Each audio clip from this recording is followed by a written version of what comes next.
I wonder if you think Standard & Poor's or others, or if anybody has any sort of bias towards crypto still at this point, because the S&P 500 just came out with their decisions and they chose to go with Robinhood and AppLovin over Strategy. And a lot of people were kind of surprised by that. The stock actually was down a little bit. Do you think that there is a bias at any of the indexes or any places that come through this against a company with a lot of Bitcoin in holdings? I don't think there's a bias. I don't think we expected to be selected on our first quarter of eligibility. We figure it'll happen at some time.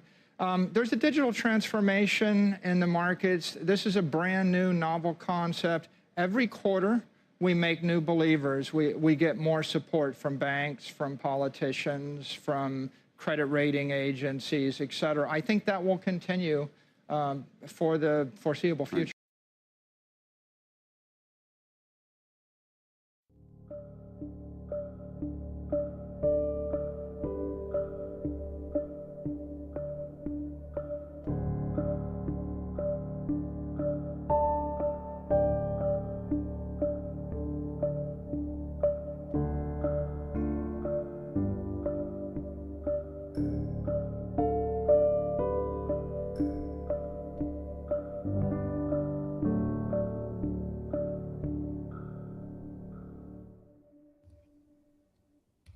Happy Bitcoin Tuesday, freaks. It's your host, Odell, here for another Citadel Dispatch, the interactive live show focused on actionable Bitcoin and freedom tech discussion.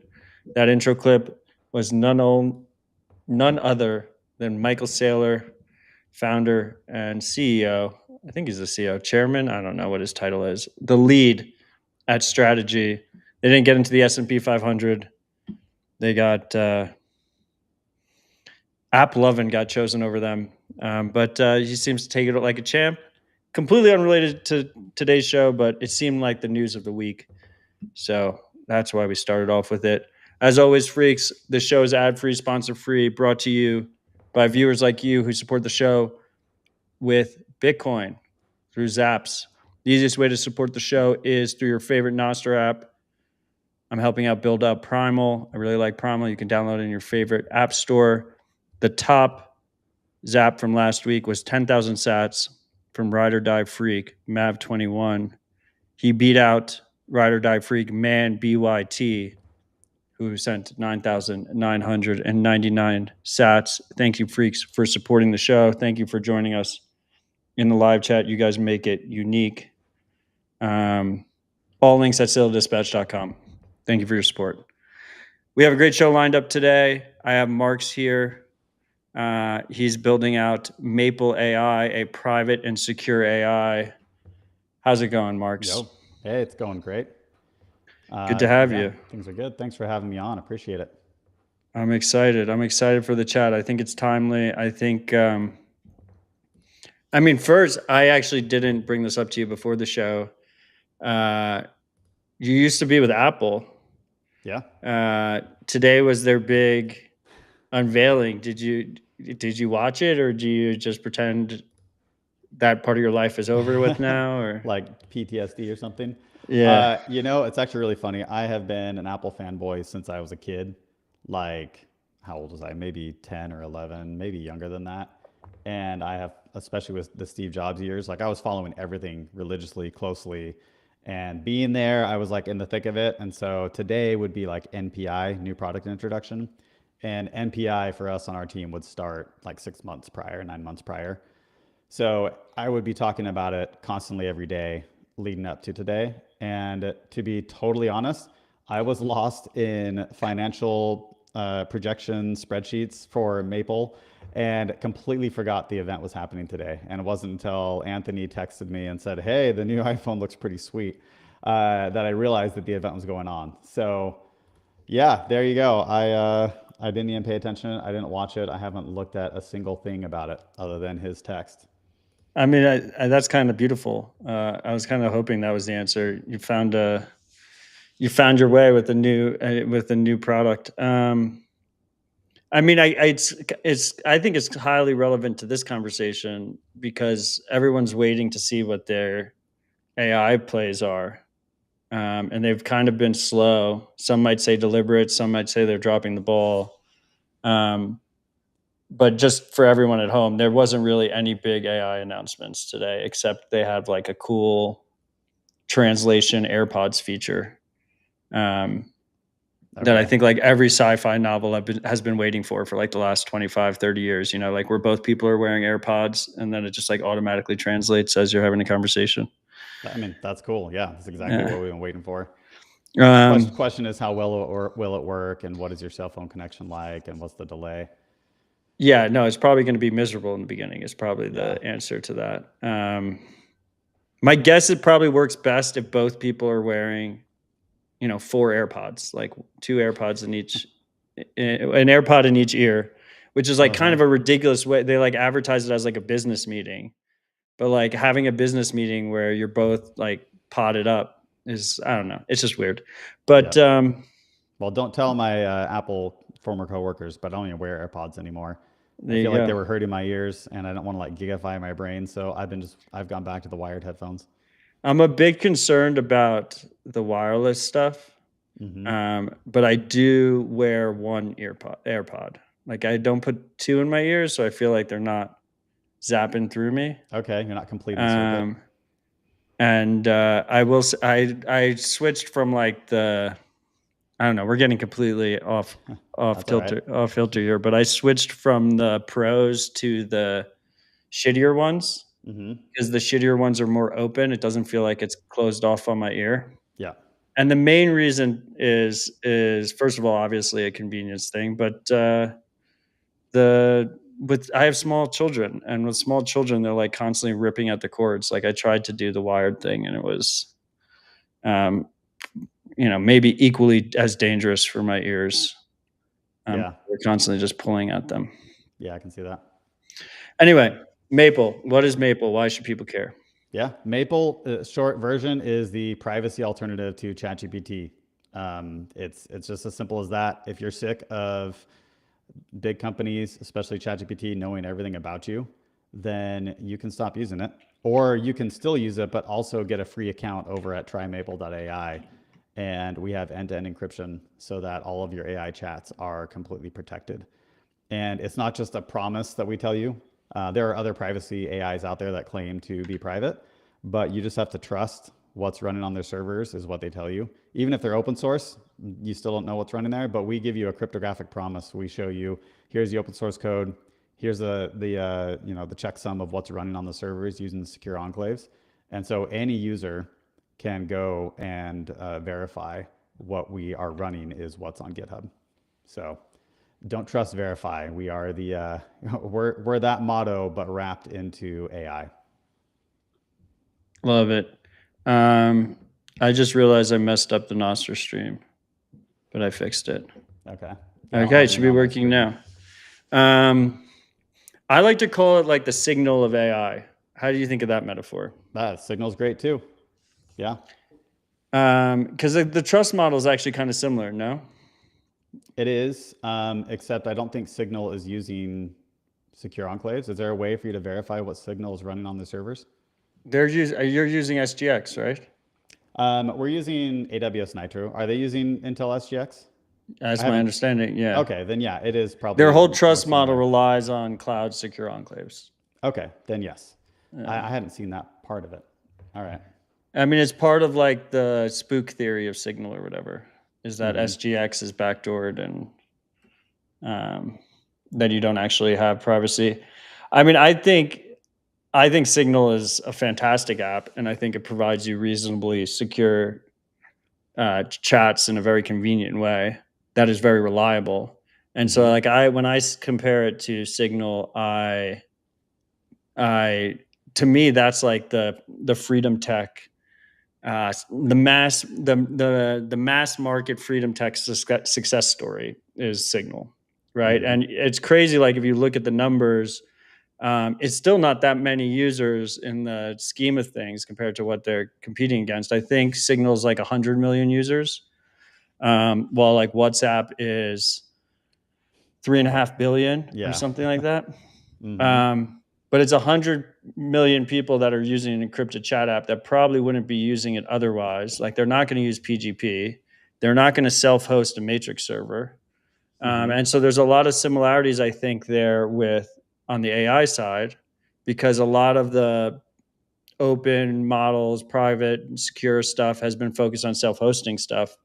But the overwhelming majority of people, like my parents, are not going to self-host an LLM. They have downloaded and used Maple, right? Like it's like a one-to-one, almost a one-to-one drop-in replacement to something like ChatGPT in terms of their workflow, right? Right. Yeah, and there's levels to privacy risk that people want to take on, exactly what you're describing.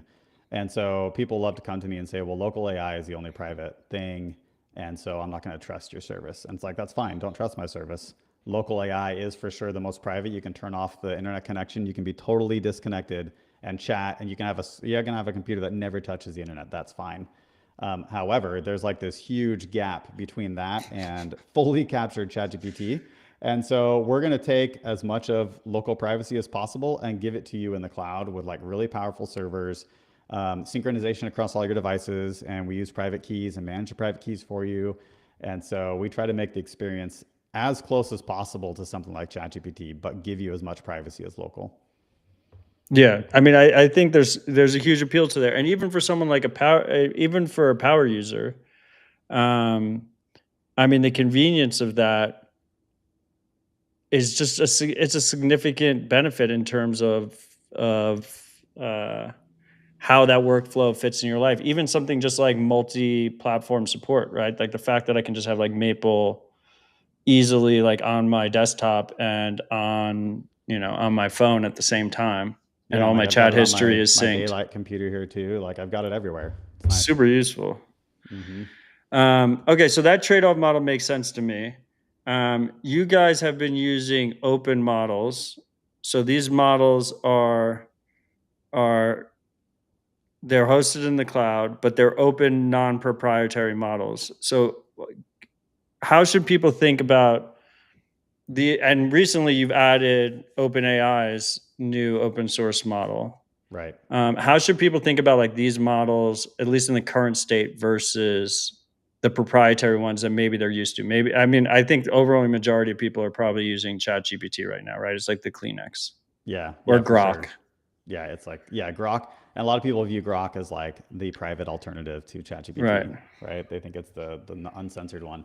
And maybe it's good to take a quick step back and just like explain the different models and maybe private versus open. And I'm sure that a lot of people like tuned into this and immediately rolled their eyes because we're talking about AI. I remember being really sick of the AI discussions a few years ago when everybody was talking about it, even though I was doing it at Apple every day. I just wanted to talk about Bitcoin. So I apologize to everybody who's on here right now not wanting to listen to AI talk. Okay, that said, so you have like the big companies that are the foundation model companies like OpenAI, Anthropic, XAI, which does Grok for Twitter. And these people are actually taking all of the data, they're scraping the internet, they're taking all of the torrents that are online, even though they say they're not doing that, and they're ingesting them, and then they spend like hundreds of millions of dollars to run these big servers that train the AI.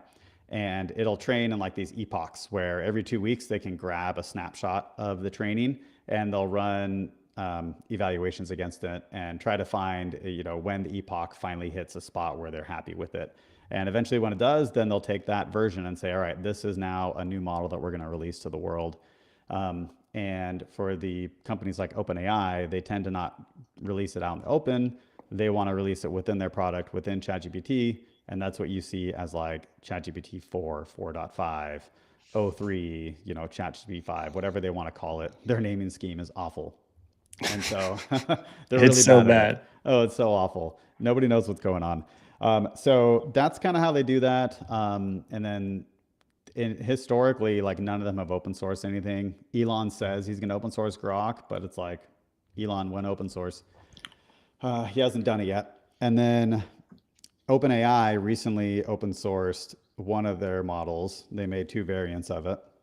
And so you've got the GPT OSS 20B and 120B. And really the number at the end is just how big the model is, how many billions of parameters are inside of it. And so 20B is smaller, which means it can fit on a laptop easily, possibly fit on a phone. And then you can run local AI with that. On that note, is bigger generally better in this situation? Yeah. Yeah. I mean, the more parameters you have, the more, basically, the bigger the brain is that can think about the stuff that you give it. So in general, bigger is better. And then even with 20B, the smaller version, you'll have people do like they'll retrain it, or they'll do what's called quantize, where they will take it and they'll shrink it down even more by kind of like zipping up files. Basically, like when you zip a file to send it and compress it, they're compressing it and getting rid of like the 32-bit address space and crunching it down to 8 kind of thing. And so that allows it to fit even better on a smaller device and run faster. But again, you're sacrificing quality because you are getting rid of some of that fidelity around the edges. So those are the closed proprietary models, and then we have obviously the one that OpenAI did, and then we have DeepSeek out of China. You have Alibaba out of China as well. Yeah, all the other ones are Chinese, basically, except for Llama, right? Yeah. So Llama is from Meta, and Meta decided they weren't going to be able to catch up right away with the other companies, so they open sourced immediately to try and get some traction. And they had initial early traction with Llama 3.1 or 3.3, those ones. They were pretty good, but then they got outpaced quickly. And when they tried to do Llama 4, they just fell flat on their face. They launched it with much fanfare. In fact, Anthony and I were out there at their headquarters shortly after the launch for their dev day. And they talked about how amazing it is, but yet nobody actually uses it. So they must be working on something. And Zuck recently alluded to the fact that they might not open source the next one. They're not going to. They might keep the best stuff for themselves. I don't expect them to. Do you expect them to? I think they'll come out with a version, like a variant that's open source, just because they're so big on the open source that I think to not do it at all would be a big problem for them, PR wise. But I mean, OpenAI was literally a nonprofit founded to stop big tech from launching proprietary only models. And now they have the most popular proprietary only model and have pivoted to for profit. Yeah, that's true. So there seems to be a theme there. I mean, Zuck has it's become a meme. It's like he's just poaching so many people. He's spending top dollar for AI researchers. Like hopefully he proves me wrong. Yeah, it's been but crazy. I'd be very surprised if it's not proprietary. Yeah, it's crazy watching the OpenAI streams, and then like 2 or 3 weeks later, people that were on that stream for the product launch are now working at Meta. So there's like a great meme of like Zuck like looking at his phone, and it's like when you're watching the OpenAI stream, and it's just like an audition for your next employee job interview. But no, he could totally just make it proprietary. We have no guarantees. So yeah, the best ones are out of China right now, and that's unfortunate. But you talked about it on RHR, like it has all the Chinese stuff built into it, and so there are people who take it and try to jailbreak it and come out with like not a retrained version, but like an alternative version that's a little more uncensored and open thinking. So it's cool that people are doing that. We don't run any versions like that. We're just running the raw DeepSeek. We could, but we're not. I think Marty did DeepSeek on Maple live on RHR and asked about Tiananmen Square or whatever, and it was like 3 paragraphs of like CCP approved AI slop, not answering the question. It was like, we still trust the current government is the best one ever, and that they made the best decisions that they needed to for the time.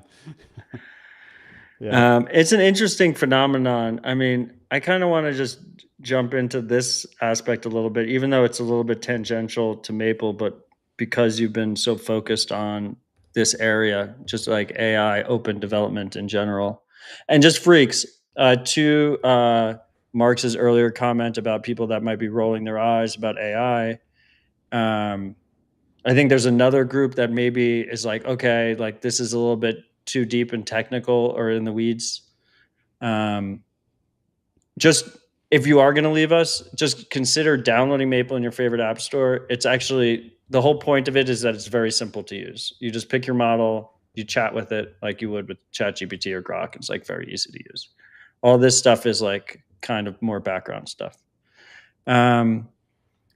what I was going to ask is, I mean, so on this Zuck piece and on the open piece with the Chinese models that are mostly open models are Chinese.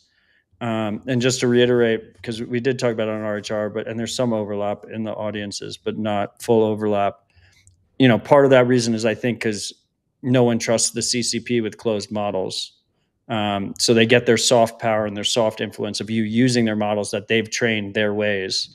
But you don't have to necessarily trust them because they're like, I would never run DeepSeek, but I do because it's available through Maple in a secure private way because it's open. Like the only reason that I'm even considering touching DeepSeek is because they've released it open. Yeah.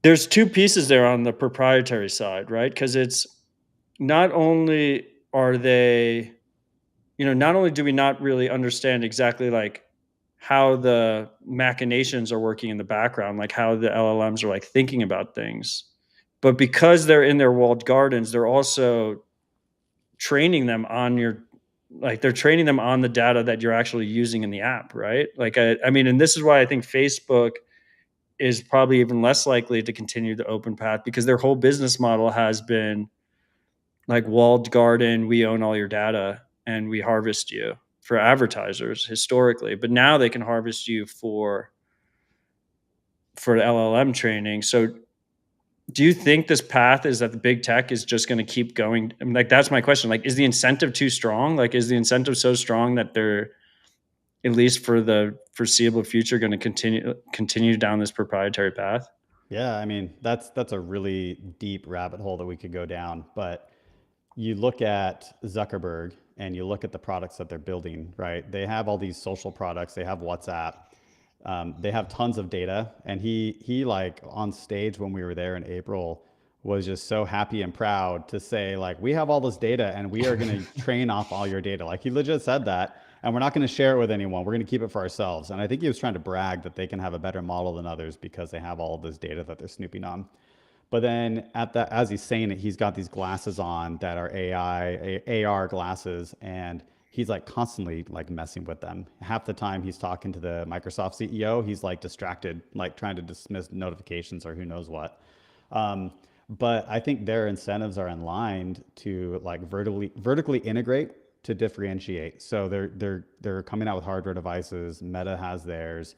You have OpenAI, who partner with Johnny Ive and are supposedly working on some hardware device. And then you have Apple, who obviously has a Vision Pro and hasn't made a big splash yet with AI. But given Apple's history, you have to imagine they're going to try to vertically integrate AI into that device as well. So I think as you have companies trying to differentiate on their hardware, they're going to want total control over the model that's inside of it. So I could see them staying as proprietary as possible.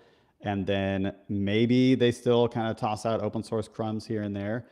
But I think that we are going to have others who are doing open source as a way to compete with these big companies.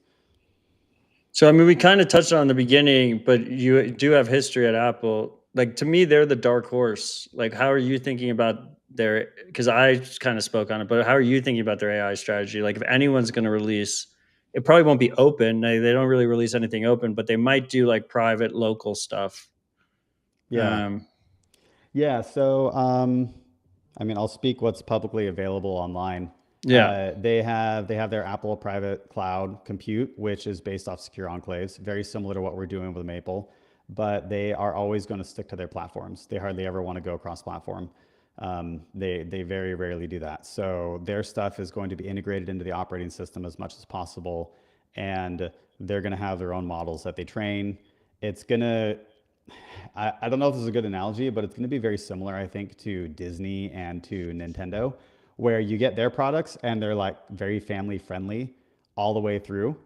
You can kind of see that when you look at image generation. Apple does have image gen with their AI, and it's like these cute little emoji type things. Yeah, like make your own emoji. Yeah, it's nothing serious. Like, you can't do anything. You can't be like, give me Donald Trump, eating a cheeseburger or something. You can't do anything like that. So I think that's Apple's probably going to stay safe with anything that it does. I don't know if you saw Meredith Whittaker's article this morning. Was it in The Economist Forbes, I don't remember, but she wrote an article about how AI on the OS is like a huge attack vector for Signal. And Was any that a app, recent one, or I don't know if that was today. I mean, the tweet was like this morning, but maybe Because maybe she it was said it in the past. She's the by the way, freaks, if for some reason you don't know who Meredith Whittaker is, she's the CEO of Signal. Very outspoken privacy advocate. She speaks better than all of us. Yeah. Yeah, so Go I don't into know the that. exact timing of it, but her point was like it's a huge attack vector for these apps, right? Yeah. Signal, even Maple. If you have an AI that's embedded in your OS and screen reading, it's like Yep. recording your screens, recording your audios, recording your key logs, then what can we do, right? You're totally captured. So I imagine Apple will try to take the strong privacy stance with that. With it, whatever they do, it'll be like, Well, they're still going to do processed. it. They're going to be like, but you can trust us because we're Apple. Yes. Right? Because like the utopian vision that like the all-in guys or like tech bros in general will give you is you never use an app again, and you just like you open up your phone and you're like, book me a room at a hotel in Nashville, and this is and base it off of my calendar or whatever. Yeah. And like it just automatically pulls the information from all different aspects of your phone in your life. And Meredith's concern is inevitably, if someone's using Signal, the biggest attack vector on Signal historically has been, well, it's in plain text on your phone. Like I can just read it on your phone. So why wouldn't the AI piece, pull a phone number or a contact or a schedule or something from Signal and then use it? But that's also like one step away from pure dystopian hell if done the wrong way, right? Right. Yeah. No, and Apple's always just relied on third-party auditors to say, hey, these people have looked at our code. We've given them the images of our servers, and they say it's okay. So yeah, you're still in kind of the trust me bro type world when it comes to that privacy. But you want to talk about like the closed systems in general. I mean, there are so many spots where they can censor you, they can like mess with you. So I'm speaking in 2 weeks at Imagine If, and I'll give you, I'm doing research on my topic right now, but like my whole topic is going to be on freedom of thought and how the more that we use AIs and the more that they become an extension of our brain, we are actually giving them the ability to alter the way that we think. And if we're using closed systems, proprietary systems, we can actually give away our freedom of thought because we don't know exactly what they're doing internally and what our thought process is going to be. So I think that that can be a scary thing that we really need to think seriously about before we go down that path more. Yeah, no one cares. Everyone's just going to push. It kind of reminds me a little bit of like the social phenomenon where we kind of our whole lives went digital and no one like planned ahead. Everyone, because like the way like it works is you have all these companies competing against each other, so no one wants to slow down what they're doing. So you kind of just ship and then ask questions later. I mean, along these lines is like, I don't know what they call it. It's like, what is it when like AI makes people go crazy or just like AI psychosis? AI psychosis. Like, how do you guys, are you thinking about this at all at Maple? I mean, it's kind of a freedom focused product, so it's a little bit odd. Yeah, no, we do talk about this. We were just talking about it again yesterday. There are the headlines, right? There's been a couple headlines out there of really tragic event where a teenager was chatting with AI and specifically ChatGPT, and it basically was like promoting that that the teenager should kill themselves and telling that it would be proud of them if it did it and that kind of stuff. Because it always tries to be positive, right? Yeah, it's like a sycophant where it's trying to, fluff you up, if you will. So we've definitely thought about this. And one point to raise that we were chatting about yesterday is like, there are so many cases where you don't hear about that somebody avoided suicide or avoided doing something awful because they were chatting with AI, right? Maybe you have a rough home life. Maybe you are, don't have a good social life around you. And AI is actually helping you. It is somewhat of a therapist. I don't recommend people use AI as a therapist, but at the same time, like if you have absolutely nothing, then you're going to go on user forums, you're going to go on chat rooms, you're going to do whatever you can to have some kind of outlet. And maybe you have this tool that you chat with. So you're never going to hear the stories that nothing bad happened. You're just going to hear the ones where it did. But I do think that we try to be as open as we can. So we're giving all of our code out open source. Our system prompt is right there in the code. And if we do add guardrails in, right, like we're looking at how do we do this to make it like some kind of family thing where parents can like be in AI with their kids and have like a more safe environment for kids to use it. We'll like expose everything in there for the parents to see, like, here are the guardrails that are set up around your kid, and maybe they have settings that they can adjust. But I think we need to be responsible, but we're also making a tool. And you can say all sorts of things about tools that are used to do bad things, and whose responsibility is it? Ultimately, it's the individual's responsibility that used it. Yeah, it's a tough one. By the way, freaks, BTC pins zapped 8,008 sats. It's a boob zap. Thank you, sir. And Nitro Soil zapped 10,000 sats. He said, I access general AI through Kagi, best search engine, in my opinion. How's that privacy mode compared to Maple? Realize they still use the mainstream AIs. Yeah. Okay. And that I turned myself up, by the way. Somebody said they couldn't hear me very well. So I'm going to put the microphone closer. I turn myself up. So hopefully that's better. Enough. Sir, I hear you great. Okay, cool. I also see, I see, turn up the guest volume or Matt's down. Yeah. Okay, well, now you're up. I also see the longer Odell's hair grows, the more powerful he becomes. I wasn't looking at the YouTube chat. That's true. It's a fact, actually. Nice. Yep. And Ben Carmen got on there and said, nice Maple shirt. You're seeing brand new merch. This arrived 1 hour before we hit record. Beautiful, So, beautiful. Yep. I got some new merch coming. Okay, so let's answer Nitro Soil's question and then get back into what we were talking about. Yep. Yeah, and there's somebody else on Noster when we posted that we were going live. They asked about Lumo, which is protons. So I'll answer all of these at the same time. Venice AI is another one that comes up. And PPQ, I had PPQ on. Yes, PPQ is awesome. They're a little different, but it all kind of falls in similar buckets. And so these are companies that are not letting you see what they run on the servers, so you're having to trust them. So Kagi is great. I use them for web search, but they're not open source. And so I'm just trusting that they're not logging my stuff. So it's much more like a VPN. A lot of people use VPN services. You go on to something like Torrent Freak, and every year they send out a questionnaire to all the VPN providers and ask, like, do you keep logs? Do you keep IP addresses? Do you do these certain things? What happens if the police give you a subpoena for data? What do you do, and what can you provide to them?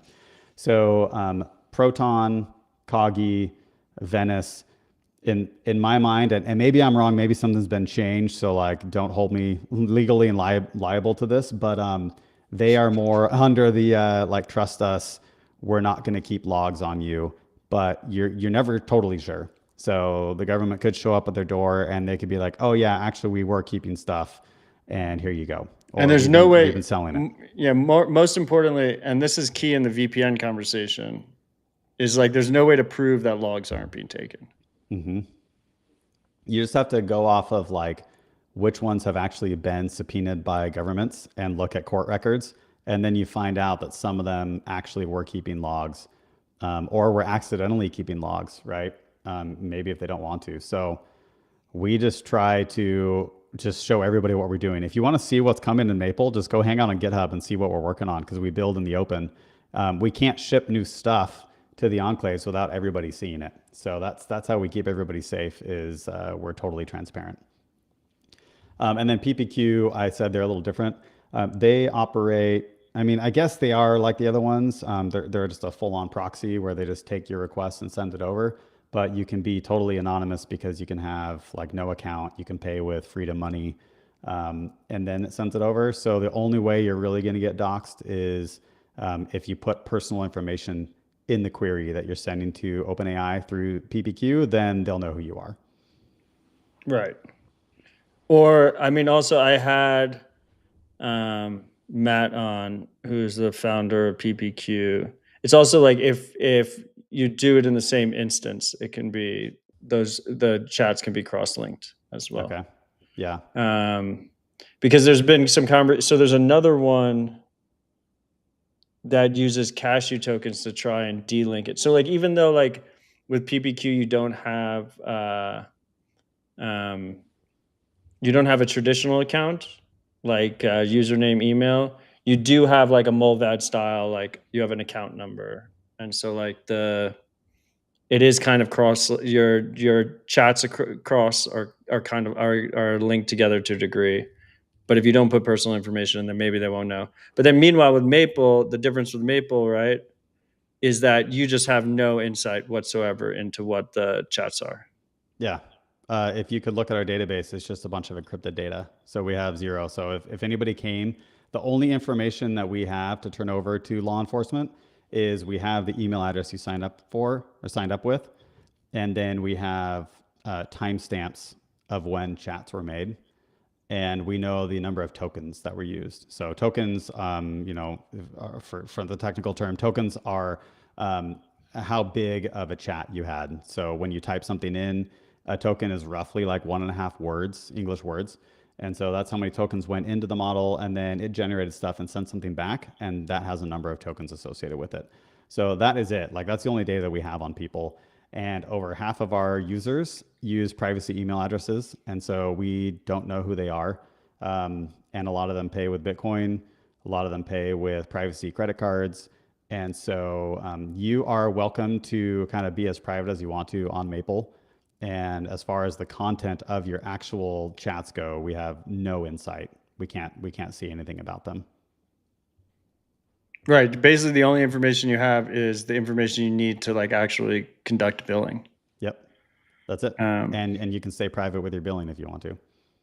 Right, but I mean like timestamp and tokens, right? That's Yep. like that's because you're paying per month, and then, or I guess if you're doing, what's the Bitcoin payment options? It's is it by year or 6 months or 3 months or Yeah, something? Bitcoin is annual right now because we just didn't want to deal with monthly Bitcoin payments. There aren't any great solutions out there for reoccurring payments on Bitcoin.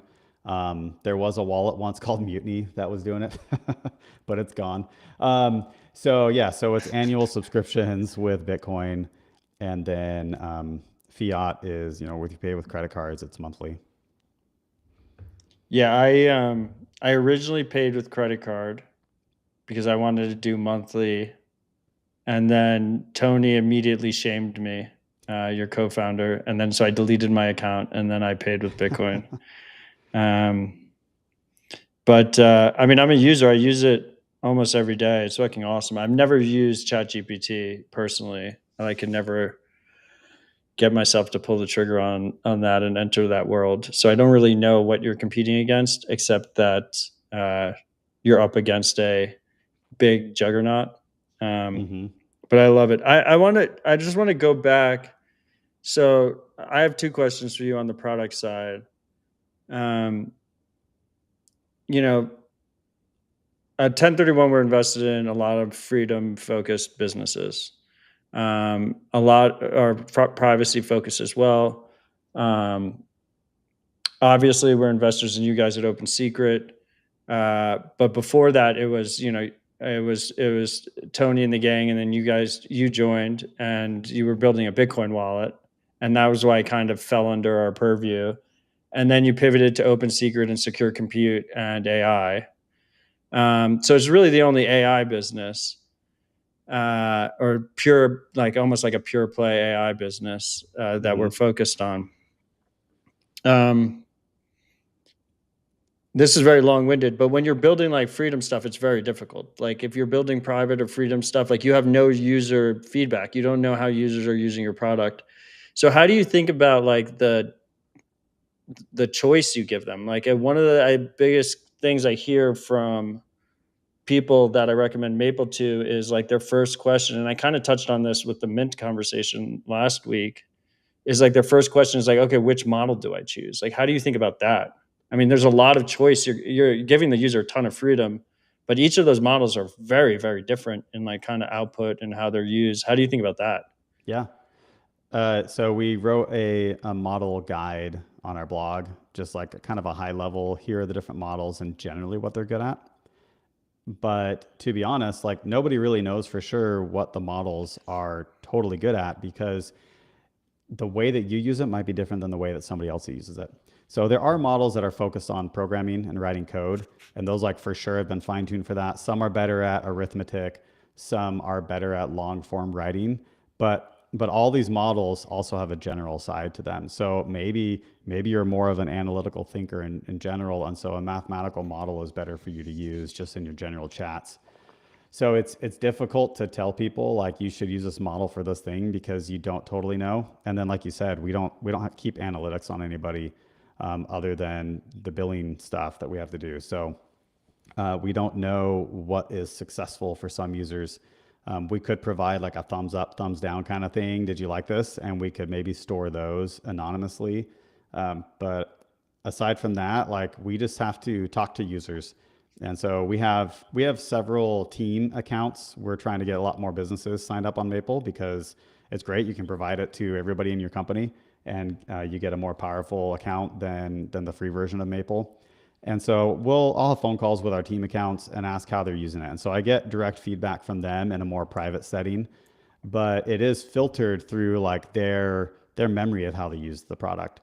Whereas it would be nice if we could have full on just like creepy analytics into everything that's going on. You know, when they typed this in the prompt, they got this back, and then they had to reprompt again because they didn't get it correct. Yeah, it's more difficult to operate in that kind of private model. But I'm thinking more like yeah, blog posts are great. I mean, you do your own show, your own podcast, like talking to users is obviously helpful. But at the end of the day, like the ideal situation is like it's a UX problem, right? It's like how do you think about like UX and defaults? Like how like is there a path there where you're a little bit more active on new user joins, like how their defaults are set up versus kind of just throwing them into picking which model they want and how they use it? No, definitely. One of the features that is starting to become popular on some of these services is an auto mode. And so I definitely could see where we do our own evals. We definitely want to stand up our own eval service, and we would probably do some kind of open nature to it, but start to evaluate these with different prompts and start to look at more analytically or, you know, objectively which ones are better. And so if we do that, then yeah, the user could just be tossed into a prompt. They get to start typing, and we will look at their prompt and figure out which model would be better for them. And then they can always change it later. Another thing that would be cool is like throwing it off to 3 models at once, and then somehow like aggregating the data back and evaluating which one was maybe better for them. There are different things you could do there too. But no, the UX and the setup experience would be great to improve over time as we continue to refine this. Yeah. I mean, I think so. Like and I don't know if they're the right user or not, but like my parents are like very non-technical people. And like their Maple experiences, they just live in Llama because when they first loaded up Maple, it put them in Llama, and they just live in Llama. That's what they use. It doesn't matter. You add a new model, everything else, they're just forever in Llama until it gets deprecated or changed. And I don't know, it's an interesting thing because you have so many different types of users. And maybe some users get prioritized over others. I think that makes sense. Yeah. But it's just an interesting thing to think about. We did change that it remembers the last model you used. Which is Llama for them.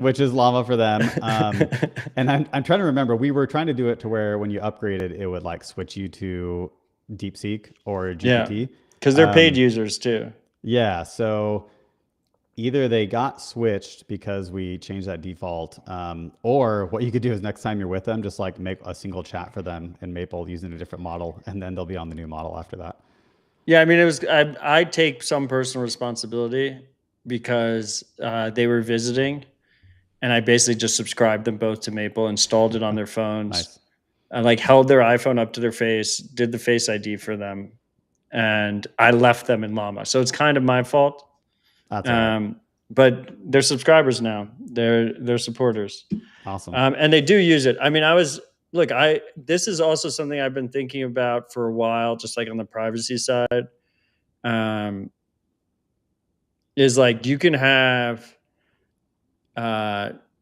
decent digital privacy, but if your family or friends or your coworkers are taking your information and like the example I always use is like, posting a picture of you on Facebook or something, then you're screwed, right? So like I don't want my parents or my cousins or my coworkers using ChatGPT either. Like that's actually it's a security hole for me. And with Signal, I'll go back to Signal as the example. Like I have my 90-plus-year-old grandmother using Signal because it's the only way she gets baby pictures. She's not going to use Matrix. She's not going to use Simple X. She's definitely not going to use PGP. But the Signal trade-off model works for her. And that's why I'm very optimistic on Maple, because to me, there's a lot of similarities there in terms of the convenience security trade-offs that are made. And Signal has done a really good job of that, of giving the user relative freedom and security, but also not being approachable, having it be approachable for that average person, which gives it an additional network effect, I think. Yeah. That's interesting. I hadn't considered that vector where somebody is like, one of your cousins is chatting about you with ChatGPT, and now suddenly a lot of your information is in there. Or they take some email or text message that you sent to them. They're like, "Oh, help me finish this," or write a response to this. Let me respond to this, or make a document. Let me make a document. Well, and then pretty much anytime you problem. if you hop on a video call with somebody who's not privacy focused, there's going to be an AI assistant that's part I of hate your that meeting. shit. It's the worst. So that also is sweeping up all your data. Yeah, I hold that against everyone who does that. Yeah. Some person is asking, why do you store timestamps? Yeah. Why do we store timestamps? I mean, we do it because we need to know the token counts. And we want to build your history for you. There might be a way, and I'd have to chat with Anthony about this. There might be a way to like encrypt the timestamps as part of your content. But if we're going to rebuild a chat, and that's it's a good not question. even that, but it's also not that sensitive. Like, what do you get out of the? I mean, I guess if somehow they figured out which email address you use to chat with Maple, and you are in a public library, I'm thinking of Ross, Ross here. You're in a public library, maybe they can attach timestamps, so a video feed of you using your computer or something. I don't know. I guess, yeah. But it's not that sensitive, though. No, it's not. I think there's probably a similar another example with Signal on that. Like, I wouldn't be surprised if that's one of the single pieces of metadata that they have.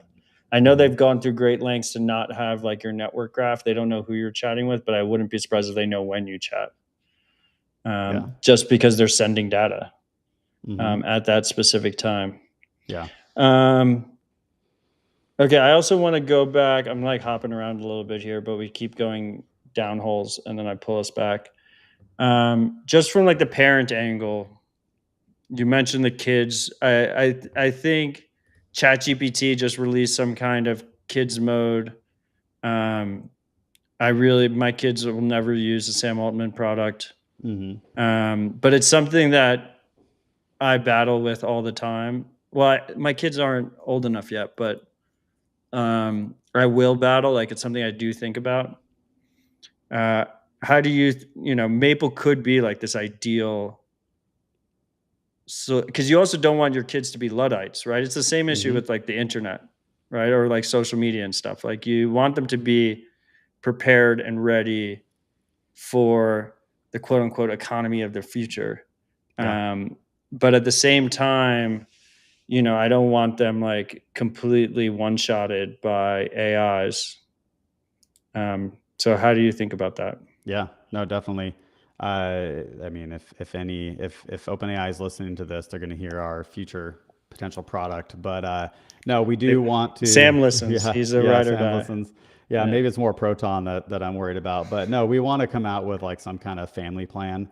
We're in the idea stage right now for it, but ideally it would be like, as a parent, you can sign up for a family plan. You've got your kids under you, And then you have the ability to see their chats because you as a parent need to steward your children and raise them, and understand what they're talking about with AI. But then as they get older, maybe you can give them a little more freedom. And there are like, you could potentially get alerts if they chat about something that's really concerning. Yeah, like keywords or something. Yeah, keywords that trigger an alert to you. Something that we get from school. Our kids are in public school, and I know people can like that or hate it, but we get like a daily or a weekly summary of what they've been doing in Google Classroom through the week, and I think something like that would be really cool for AI if parents. Do the got, like, teachers a get that daily too, or summary. just the parents? Well, the teachers, I don't know. I mean, I'm sure the teachers see it, but like we get an aggregate of all of their classes. Like, here's what the kid was doing in school this week in Google Classroom.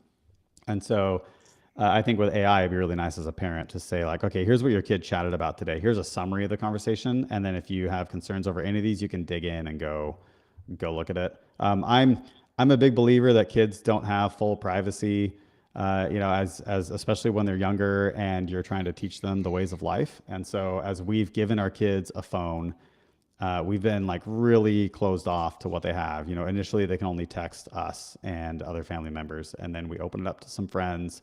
They don't even get group text messages at first, and then we allow them to be part of group text messages. And can you enforce that? Does Apple give you the ability to enforce that, or not the group stuff, but our kids know that we would look at their phones. And, so that's what you do? You would do phone checks? Yeah, so we just do phone checks, and we would just kind of spot check things, and our kids are generally just kind of behave well. Yeah.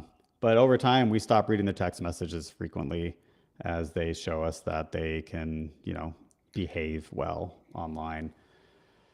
And there were times where we would see stuff and we're like, oh, we don't like that they were saying that, or man, they made a really bad choice here with this friendship, but like, we don't want to get involved, like we're not going to insert ourselves in the middle. And so you have to let your kids make mistakes and burn themselves. So you just kind of oversee them, right? And I see AI fitting in this because if your kids are interacting at all with the real world, they're going to run into AI. They're going to be at a friend's house that has an Alexa product, and they're all going to be chatting with it and be like, oh, tell me about boobs or something. And so like you need to teach them this. And so we want to give parents a tool that gives them insight, but also is protecting their privacy. Because like you said, you don't want to have your kids chatting with Sam Altman. Yeah, I like that. I mean, in general, I think the answer is empower parents, and at the end of the day, it's the parents' responsibility for all of these questions, whether it's social, whether it's phones in general. Give parents the tools to parent as they see fit, and ideally, like the more configurability, the better, right? Like more options, the better on how parents and kids want to approach that relationship. Makes sense to me. That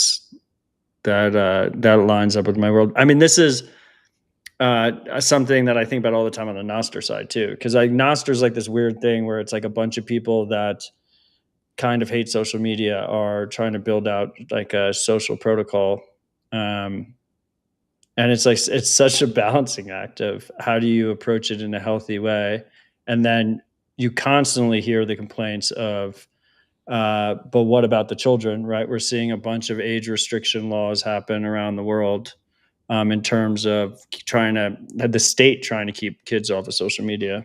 And the answer is probably similar, right? The answer is, well, empower parents, and then it's ultimately their responsibility for their kids to have a healthy relationship with their tools.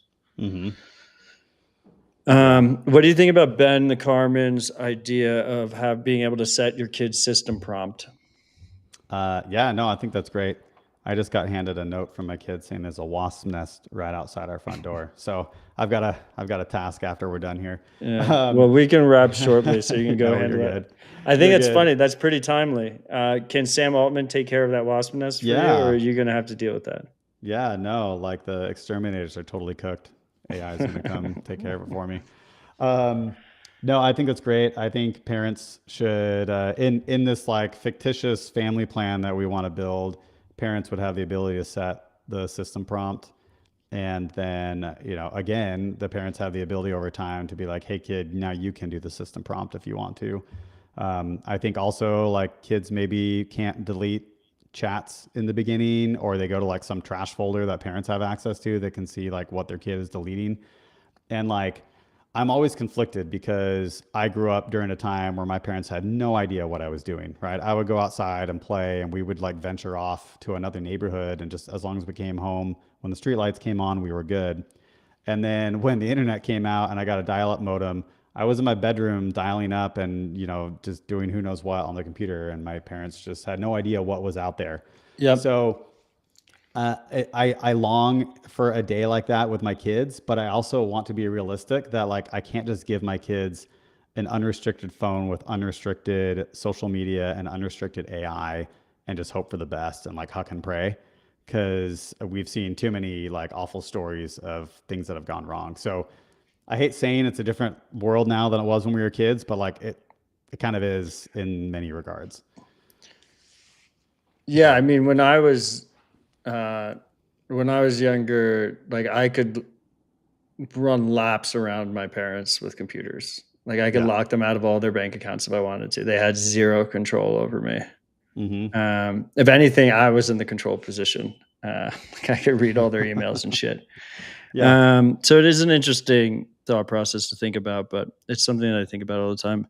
I see Vake Zap 9,000 sats. Vake, good to see you in the Nostr live chat. Love to have you here. He's a true ride or die. He's been listening to both shows for a long, long time. Okay, so you guys just recently launched this new developer API. What's the deal with that? Yeah, the developer API is cool. So what it is basically is we have Maple and it's one user interface. And you mentioned ChatGPT, you never used it, but ChatGPT's user interface is better than ours. It has a lot more features in it. And it has billions of dollars being spent on employees to make it the best experience out there. So we obviously can't keep toe to toe with it on everything, but there is this whole ecosystem out there of other tools that use ChatGPT, and OpenAI has developed this somewhat of a standard API for AI apps to use. There are competing standards, much like the XKCD comic. There are lots of competing standards out there. There's MCP servers, and there is OpenAI's API. We went with theirs for now. And so what you can do is you can open up the Maple app on your computer. I see BTC Pins is already like mentioning it here, but it's Maple Proxy, and you just hit start proxy, and it effectively is like a VPN. I mean, it's really analogous to that. It's a VPN for your chats. And now you can go use any other tool on your computer that uses OpenAI. And you can say, instead of sending this to Sam Altman, send it to Maple, which is encrypted end to end. And so you can use a tool like Goose, made by Block, which is open source, very powerful. It also is a Swiss Army knife that is difficult to learn at times, but you can use Goose and totally encrypt all of your AI traffic now. You can use something like Jan AI, which is also really powerful, kind of similar to Goose. And there's tons of them. That's just two. There's like a whole list of tools. And that's for the end user. But then where it also gets really cool is it's a developer API. And so if you go on any app store and search for AI apps, you're going to find just like hundreds and thousands of apps that are AI powered. Maybe it's a calorie counter that's doing food tracking. And all it's doing is it's just a wrapper that's just pumping all of your information to ChatGPT as its AI brain. And so what we have provided now is if someone's making an app like that and wants to be a little more privacy aware, they could simply just take the Maple proxy and run it on their server and then drop it in and now have their app talk to that. And they don't have to change any code other than having the code point toward their server. But other than they're just that, like it's changing the server replacement. endpoint, basically. Just change the server endpoint to talk to themselves instead of OpenAI. And now they get privacy built in and they don't have to change their user interface. So like basically like there's like fitness apps and shit out there that are just using OpenAI as the back end. And they're like a front end app for whatever specific niche they're offering. Yeah, fitness apps and go ahead.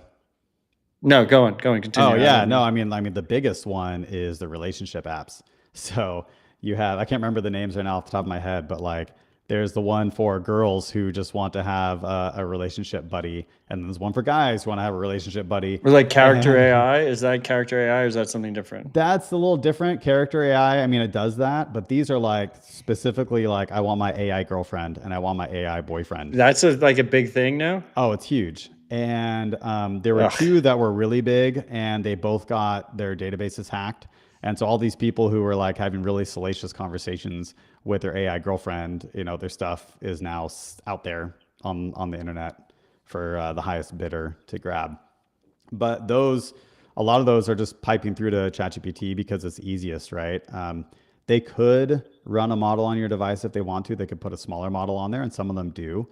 So it's going to be slower, and it does have better privacy, but most of them just go through to ChatGPT and they pay a developer fee to do that.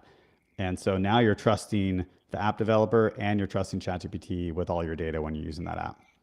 Yeah, I mean, the big thing with the self-hosting is not only the cost, not only the friction of actually self-hosting, but the slowness. And like, it really does add up. Like, it doesn't have to be that much slower to like, if you're using it on a daily basis constantly and you're like waiting for the thing to answer you, it's just a massive disadvantage. It's one of the reasons why I like the Maple trade-off. Okay, so so you have the developer API, and if you're a developer making an app, does like, I guess like in the developer tools, they're choosing which model they're using, right? It's like they can use any of the Maple supported models, right? Yep. Yeah. So if they wanted to have the closest experience to what they're already doing, they can pick the OpenAI model that we provide. And then they can put like a new system prompt in there that like everything goes through a special prompt and stuff for. Yeah. Yeah. They can add that all in there if they want to. They still have all the control that they had before, except OpenAI is still going to it's going to muck with their data, right? It has its own guardrails and censorship that it does. Whereas Maple doesn't. We're totally open. They can go see what we do. So they actually might get I think in some ways they'll get a better experience because they are going to have raw access to the model that's there, and they can have complete customization and control over it. That's awesome. Yeah. And then there's like a third category that's in between those two. So if people are listening to this, if you like are a business owner and you're using some tool internally, we have, let's say there's a company that wants to do like a support portal that has AI infused in it. That support software probably has a ChatGPT component to it. So you as a business, as a Maple team user, could bring the Maple Proxy into that arrangement and could say, hey, instead of giving all of our support stuff over to ChatGPT, I want you to use the Maple Proxy. And then that company doesn't have to know about Maple. They don't have to change anything. That you don't have to pay like a special integration service or professional services to them. You simply just provide them with the URL to go to that. So you can privatize and all that, your internal data. Awesome. I want to break down so on the Maple Proxy side, how does that work? Am I running something locally on the same machine as the first option, like the user focused? I'm using a different front end like Goose or something. Are you giving me like a URL endpoint, like an API endpoint, or am I running something locally on my machine, like a Maple Proxy app attached to that? Yeah, I mean, do you want me to show you? I've got it right here. here. Let's do it. Let's show us. Let's do that. So I'll do it with Goose and You're good. You don't need to go kill wasps. No, I actually know about the wasp nest. It's a mud dauber, and anybody knows what mud daubers are. They're like totally harmless. So I don't need to worry about it. Okay. Let me share my entire screen, which is always dangerous. Here we go. Let me turn on focus mode. I won't pull it up until you're sure that you're not doxing a bunch of information. All right. I'm good now. You can go ahead and share it. Okay. Let's pull this up. There we go. Okay. So on the left here, I've got Maple open, and on the right, I've got Goose. Okay. So you can see what I was chatting about. I was grilling corn on the cob on Saturday, a nice little side dish for the pork I was smoking. So if you go in here, like this is just the Maple desktop app that everybody can download on our website. And when you go to API access, you just go over to local proxy, and it's just got this default stuff configured here. and you can tell it to auto start if you want to every time you open Maple. But I'm just going to hit start proxy. And then I copy this information over and paste it into Goose. Another thing is I had to generate an API key, which I already did, but you generate an API key and I had to buy some credits. So I bought some credits and now I can use So this. these credits are separate from my yearly subscription or whatever. Yes. Yeah, they're separate. Your annual subscription gets you access to the chat product and gets you basically a developer account with Maple, and then you can come in and buy credits. There could be sometime down the road where like pro plans come bundled with a certain amount of credits automatically, or we offer some kind of smaller developer account. We haven't gotten there yet. We're a small company, still building, but for now it's available to pro users and up. So I've got my credits. I started the proxy, and then I can come in here, and in the settings, you can configure your providers, and they have all these different providers. And I went to OpenAI, and I simply just changed it over. That's awesome. To that. And now that it's changed over, I can come in here and let's go do a new chat. And so like it literally thinks you're models. using OpenAI. It has the actual front end has no idea. Yeah, so I select OpenAI, but it only has our models. It doesn't have OpenAI's models. So I can do DeepSeek, select model, and I can say, tell me a story about. That's awesome. About whatever, about clouds. And it's going to do its little thinking thing that DeepSeek does. So you can see how it's thinking through things and then starts writing the story for me. And that's it. It's pretty simple. I would love to get it to where when you go into settings, it doesn't look like OpenAI. It actually says Maple AI on it. But you can do that with other things. I've got Jan AI open here too, and it's doing the same thing. I was doing tests earlier, so I've got Jan AI set up the same way with GPT OSS. So I can say hello, and this is going through the proxy. In fact, I can show you, because if I stop the proxy and then say hello again, it's going to time out. Error. That's cool.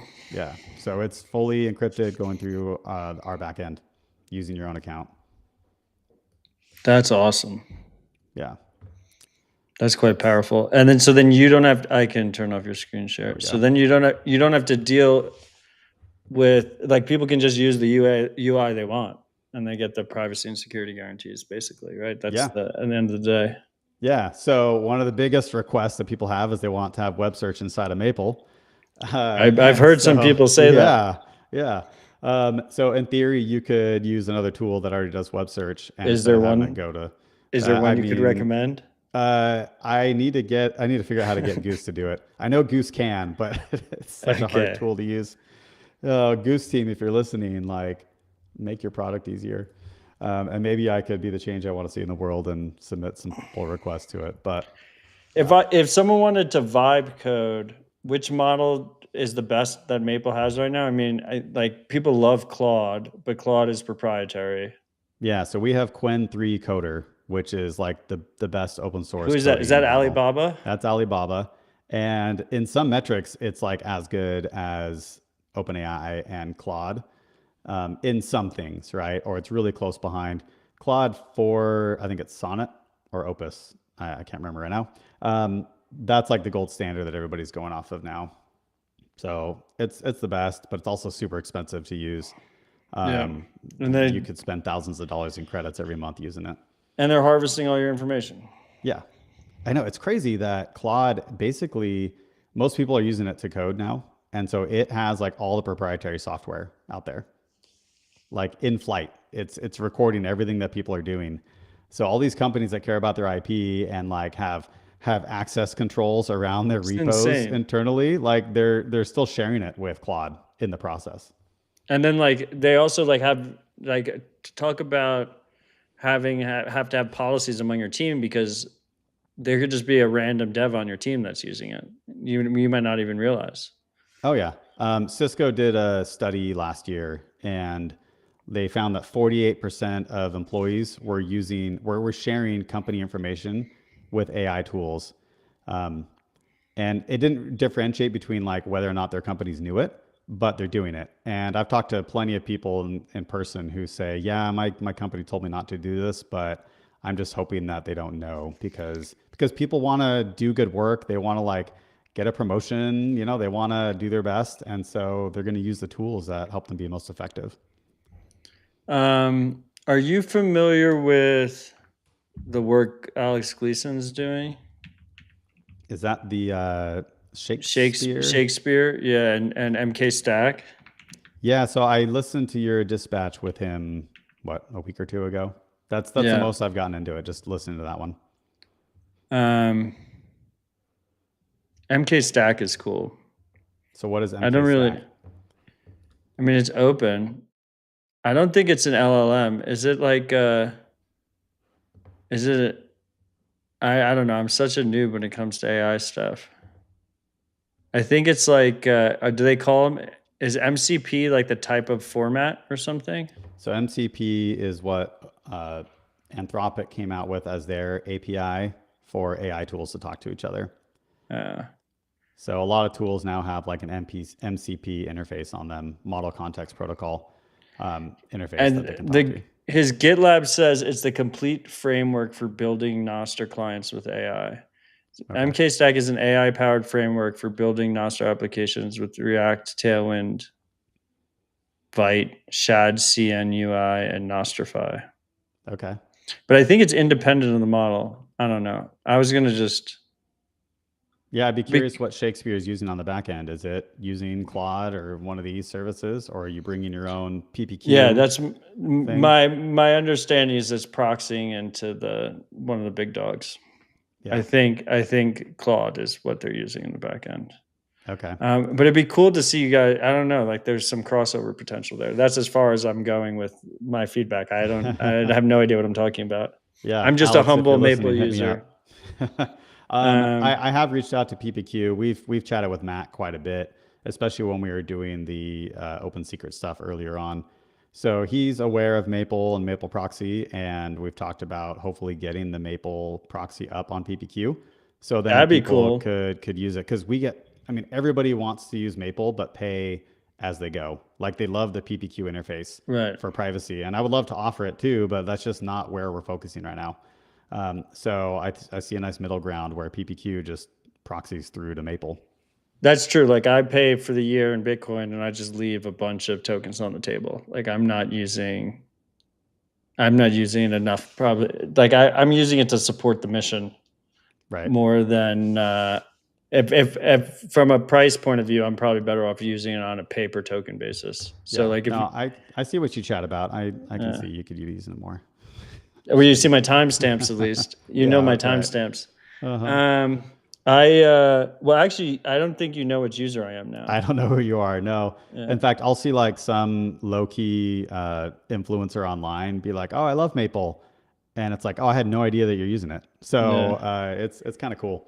Well, so because I know I'm going to get shamed on this, I prefer to pay with Bitcoin. But the reason I originally signed up with card was because it was I was being lazy and it was kind of hard to find the Bitcoin payment option. That is very lazy because it's right there on the front. No, it wasn't on Apple. It was like you had to leave the ecosystem. Like it was just like an app. I did like Apple Pay, just like boom, go. It's true. It was turned off in the early days on there. Yeah. Eventually we got it turned on. And so then Tony shamed me, and then I went to desktop to pay with Bitcoin, and I intentionally like waited a few days because I was like, I got to make sure that I'm like fully disconnected. Yeah. That's good. But anyway, you got my timestamps. We had 0 signups between then and when you signed up. There you go. I'm just kidding. Well, no, I made sure to onboard my parents. Oh, there you go. And then this was a great conversation. Last but not least, let's before we wrap here, let's talk about OpenSecret's the company. What is OpenSecret and what is Maple? How do they relate to each other? Yeah, great question. OpenSecret is the foundation. It is the developer backend for Maple, and it all runs in secure enclaves. And so the concept is all these apps that you use on your phone or any website you go to is just some server running somewhere else in a data center, and you're giving it all of your information. And so they just have this database with everybody's stuff in it. And that's why data leaks happen all the time, is the database will get hacked and it just has like tons and tons of rows of information on everybody. and any employee in the company can see that information as well. So OpenSecret instead takes each user and puts them in their own private data vault and encrypts it with a private key for that user. But it makes the UX really easy because private keys are scary, they're difficult to manage. People don't want to do it because now they have the responsibility on themselves to not lose that private key and then lose access to everything. So we're using secure enclaves to generate that private key and then encrypt from your device through to the database. So that's what OpenSecret is. And then you can build apps on top of it. So we've got Maple on there. We have a really sweet Cashew wallet that hasn't launched yet. Is that what Callie was teasing? That's the tease that he threw out there. So I'm really excited for that. In fact, I've used it to pay for all sorts of stuff, and it's working phenomenally well. And so that's really what OpenSecret is. We've kind of toned it back a little bit. We had a lot of developer interest in the beginning, but Maple started to grow and take off. And especially as we're looking at raising money in a seed round soon, we're trying to look for like, what's the best story? What's going to get, the best traction with people? And talking about a private back-end system for app developers is a bit harder of a story to go through. Whereas like private AI, the private version of ChatGPT or the signal of ChatGPT, like that's so much easier for people to grok and they can use it. And I think that's a big part is, investors being able to play with it. Yeah, I mean, that was the whole point of Maple in the beginning, right? Was that it was trying to prove out the OpenSecret model, right? It's like, look, you can build apps you can build secure hosted apps that are very user forward and very easy to use.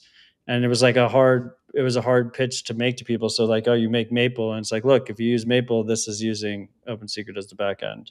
Yeah. And it was a direct response to developer feedback. So we met with 10 or so developers when we were thinking about OpenSecret. And half of them said, yeah, we would love it. So half of them said, I don't know, maybe not. But almost all of them said, if you had a private AI like ChatGPT, but built on OpenSecret, we would totally use it. So that's where it was born. But so, I mean, based on this Cashew wallet, like how developers can just reach out, is it like opensecret.com or something? It's opensecret.cloud. We do have it's a crappy address, opensecret.cloud. People can sign up for the waiting list.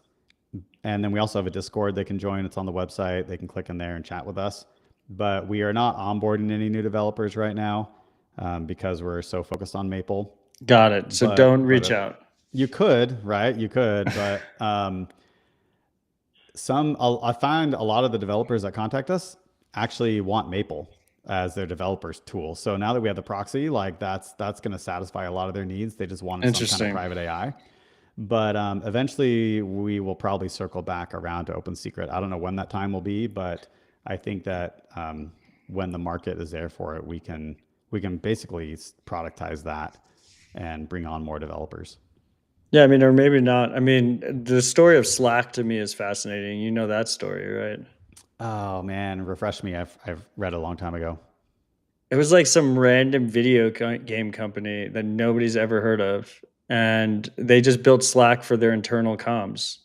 Okay. And then like Slack turned into a multi-billion-dollar juggernaut, and no one knows the video game company. Like the actual product it was just the way they were communicating while they were developing a game. Yeah. So it could be one of those stories. It's interesting. Yeah, I mean, and then it's compounded on top of that even more, right? Because the company started as Mutiny and then turned into OpenSecret, and I don't know. It's a pretty awesome journey. Yeah, I'd love to see it. I see Soap Miner zapped us 21,000 sats. Very interesting convo. Appreciate you both. Marks, have you used Soap Miner soap yet?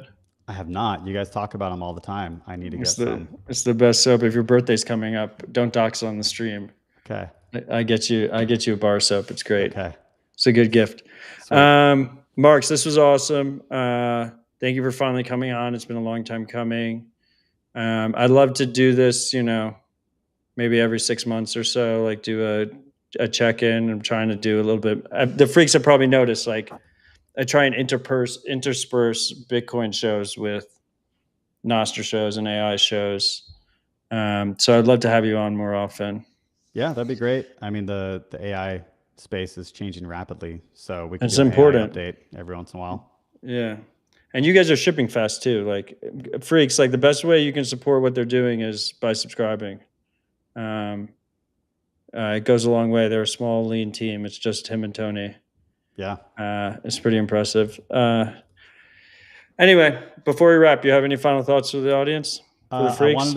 I wanted to go see if there are any questions on Nostr that we forgot, since we talk about Nostr so much. Somebody asked why we removed document upload. We were really sad. We were really sad to remove it, but it was such a flaky service and it kept going down, and we care about our users and their experience, and so we turned it off until we can build it right. So we're doing a bunch of re-architecting right now of Maple to make it even better, and then that will be a foundation for web search and for document upload and other things. I really want web search. Oh yeah, yes, it's coming. We've already got a proof of concept with Coggy, so that'll be coming. Let's see. The other one was, can I get? I'm a free user. Can I have access to more models? And just pay. Maybe just pay. Sign up.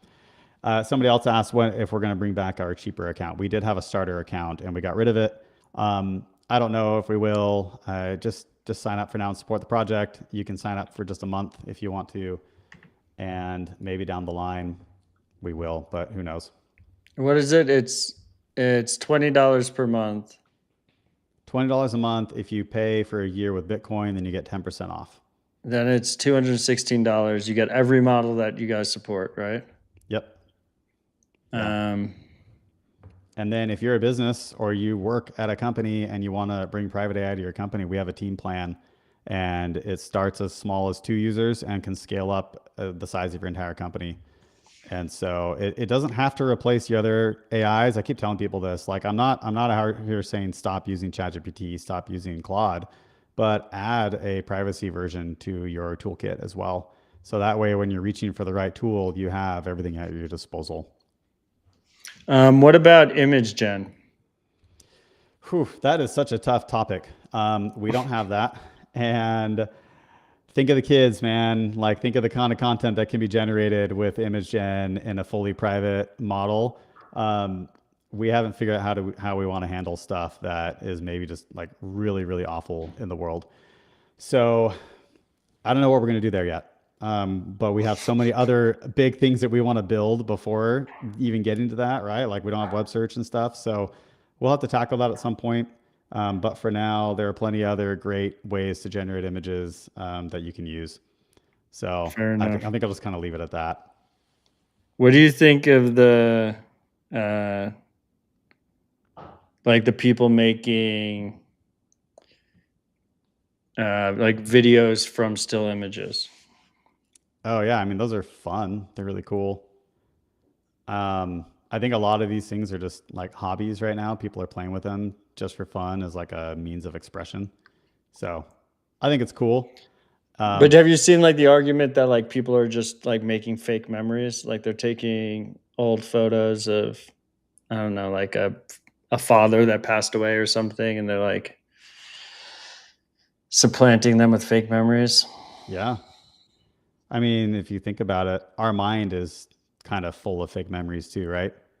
We don't remember the past perfectly, and then we look at something or we hear something and our mind adjusts the memory on its own. So no, I mean, what you're saying is true. What's a real memory? Yeah, what is a real memory? I don't know.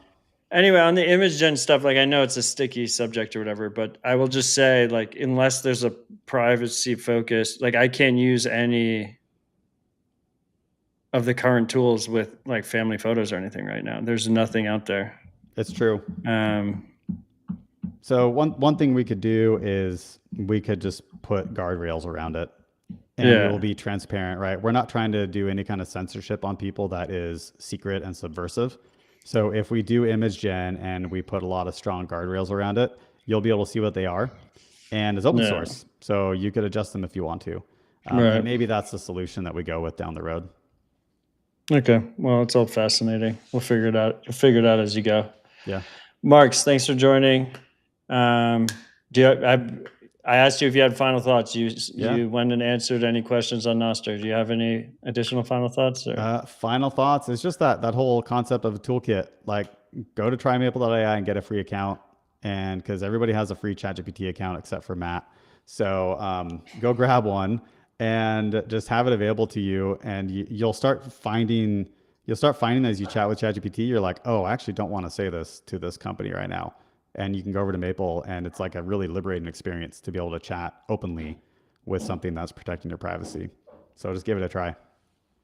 Love it.